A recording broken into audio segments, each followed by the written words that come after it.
If you're watching this video, chances are you've installed an emulator or two in your time. You maybe even downloaded some questionable ROMs and ran them on that emulator. Now imagine you've been doing that for your friends, and then you start doing it for other people, helping them get their emulators up and running, helping supply them with ROMs. And then along comes Nintendo and they tell you, "We know what you've been doing. You need to stop." And then you say, "Okay, okay, I'll stop." And then a few months go by, but you didn't stop. Nintendo catches wind and says, "What are you doing? We told you to stop. Why didn't you stop?" And then you say, "Nothing." Again, a few months go by, and you know what Nintendo does. Here come their lawyers. They slap you with the lawsuit of all lawsuits, alleging all kinds of copyright infringement, Digital Millennium Copyright Act violations, circumventing anti piracy mechanisms. You name it, they are alleging the book and throwing it right at your head. And what do? You represent yourself and you deny everything. That's exactly what one of these pirates has done, and we're jumping into it right now.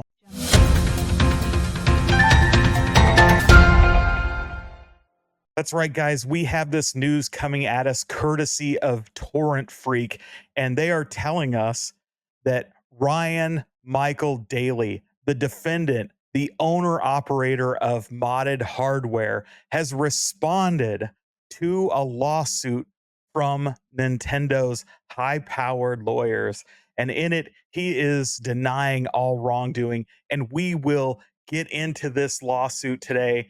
And right away, I have to tell you, this is extremely interesting. Why? Because now we have somebody actually trying to stand up to Nintendo's lawyers. Unfortunately, as you will see, this guy has a moron for an attorney. That's right, folks. He's representing himself, coming pro se to the court and pretending to be a lawyer, much like myself, as I am not a lawyer, but I do play one on YouTube. So all the legal things we are talking about here are purely opinion and for entertainment purposes. But we are going to dive into this case just a little bit and talk about Ryan Michael Daly's response to this lawsuit and what he really should have done. First up, I wanted to give you a chance to take a look at this website. It has since been taken down, but here you see a picture from his modded hardware website and what Ryan Michael Daly did. I always love when they use the full name, right? Include that middle name. They make them sound like a serial killer. But as we look at some of these screenshots from his website, you can see he basically offered two services. One was to sell pre-modified Nintendo Switches. The other was to allow you to send in your Nintendo Switch and then he would mod it. He's also accused of selling MIG switches, which, as you may or may not know, is essentially a ROM cart that works in the Nintendo Switch that allows you to play ROMs from that cart on your Nintendo hardware.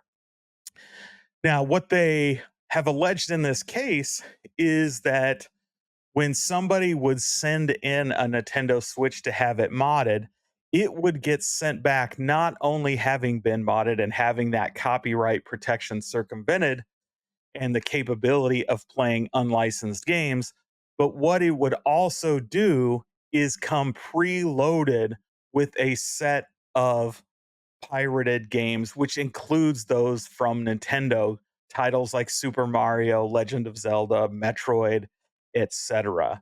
And so you're not going to get on Nintendo's radar faster than distributing pirated Nintendo content. So naturally, that is where our friend has ended up in this court case. All right, so here we have the United States in the United States District Court of the Western District of Washington in Seattle. This is where Nintendo of America has filed suit against Ryan Michael Daly, doing business as modded hardware. And this is Ryan Michael Daly's response to those complaints that were earlier filed and alleged by Nintendo. And so you got a lot of information here. We're not going to go through all of these, but these are some of the key allegations and interrogatories leveled by Nintendo to our alleged perpetrator here, modded hardware. Nintendo basically is alleging what they are asking for and why they are asking for it, right? So they say, by this action, Nintendo of America seeks redress for and to put an immediate stop to ongoing and willful unlawful contact by defendant Ryan Michael Daly. Defendant is the owner and operator of the website moddedhardware.com, which has since been taken down. Via the website, defendant sells a variety of products specifically designed with no commercial purpose other than to circumvent Nintendo's technological protection measures. Among these products are hardware chips that disable the Nintendo Switch console's built-in access and copy control technology, as well as devices that allow pirated games to be copied to or placed on the Nintendo Switch compatible memory cards, allowing unauthorized copy of authentic Nintendo Switch game cartridges, the MIG dumper, collectively the MIG devices. Mod chips and MIG devices are referred to collectively as circumvention devices. So it's going yada, yada, yada. Basically talks that as part of defendant circumvention services, defendant installs a suite of unauthorized software products on the hack consoles, which modify their function to enable play of pirated software or pirated games, among other things, enable users to decrypt, copy, distribute Nintendo Switch games used unauthorized. So right here, all they're saying in this paragraph is that the defendant, modded hardware here, is installing tools that just circumvent the copyright protection. And they say for no apparent reason other than to basically allow piracy. You can see Michael Daly just replies here, denied. The next one says, not only did the hardware and firmware to create and play pirated games, but he also provides his customers copy of the pirated Nintendo games themselves. He, of course, denies this. Um, defendant is well aware his conduct is unlawful and infringes Nintendo's intellectual property. March 15, 2024, Nintendo of America representatives personally contacted defendant to advise him that by selling and offering circumvention devices, hack consoles, and circumvention services, he was in willful violation of Nintendo's rights. In order to avoid litigation, defendant agreed both verbally and in a signed writing to cease his infringement of conduct. In reliance on this representation, Nintendo of America refrained from filing a lawsuit at the time. Denied. So what is he denying here? Is he denying that he signed an agreement? I mean, they obviously have a copy of that agreement. Or is he denying that he's well aware that his conduct was unlawful? Again, blanket response, interesting answer. Notwithstanding his oral arguments and written representations, defendant did not cease his unlawful conduct. He denies this. And you can see how it goes. Basically, he went through here and they allege all these things. He denies it. They say without intervention from the court, defendant will continue to engage in his illegal conduct. He denies that. It just goes on, denying, or saying he doesn't have enough information. Let's take a moment here, because these are all denials pretty much. They always say a defendant who represents themselves has an idiot for an attorney. If you're going to do it, and I understand why you might do it, because the legal system is stacked against you. It is arbitrarily expensive to defend yourself. It costs hundreds of dollars an hour for a decent attorney. It is set up to drain you of your resources and leave you out to dry. And so I understand why some people are going to be put in a situation where they don't have the resources to defend themselves from onerous lawsuits like this. Unlike criminal cases where you are guaranteed representation by the court, in or the government. In civil cases, you're just left out there to figure it out on your own, right? And so it can bankrupt you. So you are very much going to be tempted to represent yourself. And here's what I would say to that. And uh, again, opinion, advice, not really advice. You need to talk to a real attorney. Again, I recognize I'm telling you that the system is designed to screw you over and drain your money, but you need to talk to an attorney. But barring that, if you decide to go forward and represent yourself, there are some other tools you can bring to bear. So, of course, you can do the research on the law in your state. It's going to be difficult, it's going to be onerous, but you have that ability. You can go to your libraries, you can go online, you can go to some of these legal Zoom sites, you can get on various Reddits and other boards to ask for legal help, for pro bono, or for people to just provide their opinions. But more importantly, and as we've seen professional lawyers actually doing, and in some cases getting themselves in in trouble, there are AI tools out there that can help you, right? So you can use some of these large language models like Claude and ChatGPT and some of these other ones to actually help you respond to these lawsuits. If you're going to answer questions like this, give it to an AI, explain the situation, let it help you draft a response. Don't trust the draft, but let it help you. Then what you need to do is go compare that response, any cases that are mentioned, etc.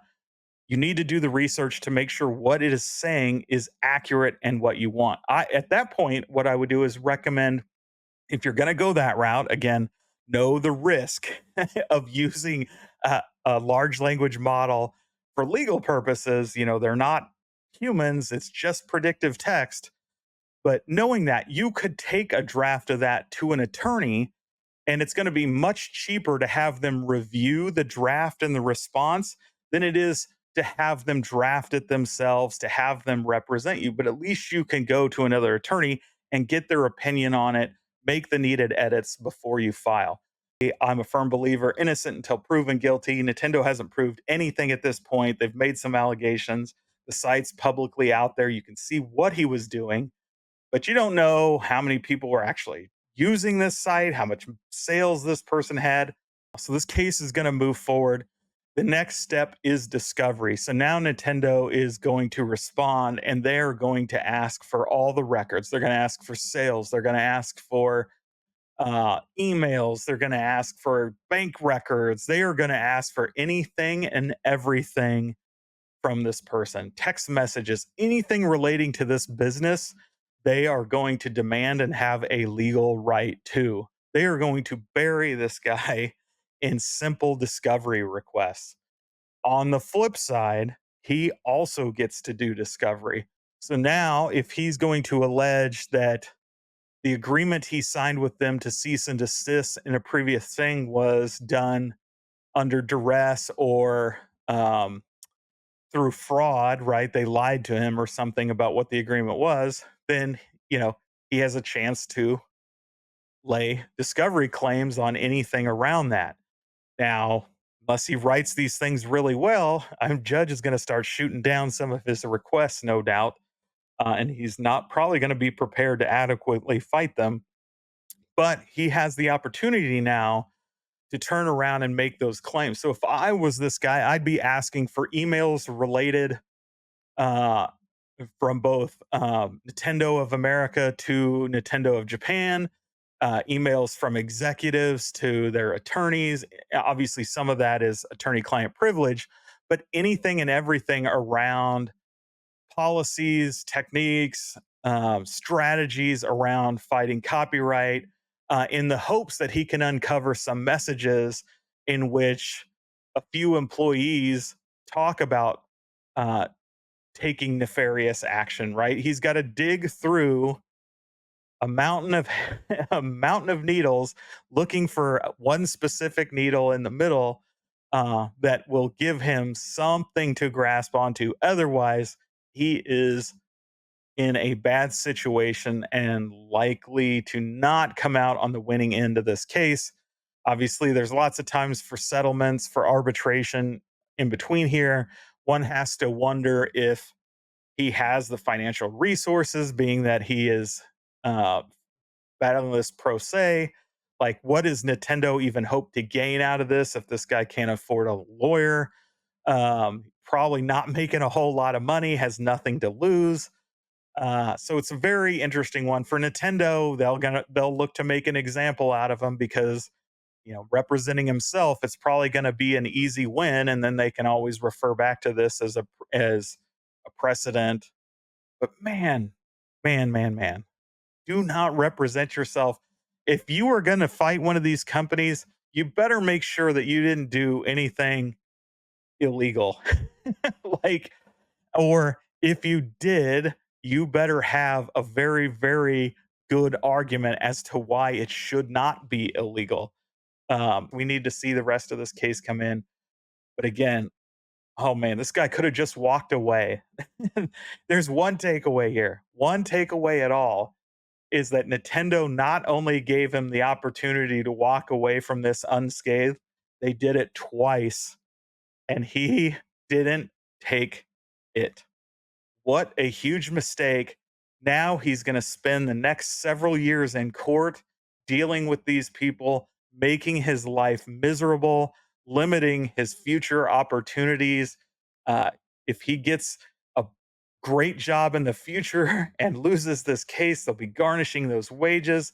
He's basically dooming himself to a life of misery to some extent, just because he didn't stop when they asked him to stop. So let that be the one takeaway from this video. If you find yourself in this situation and you know you are in the wrong and they give you an opportunity to actually cease and desist, my God, you should take it. You should consult with an attorney, make sure the agreement to cease and desist is locked tight to protect you in any future claims, and then take it.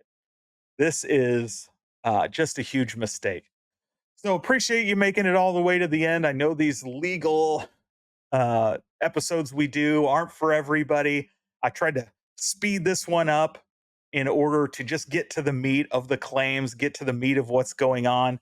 And so you made it all the way to the end. So you might as well smash that like button. As always, if you want more video game news, home arcade news, even a toy review every now and then, hit that subscribe button, ring the bell for notifications. And until next time, have fun.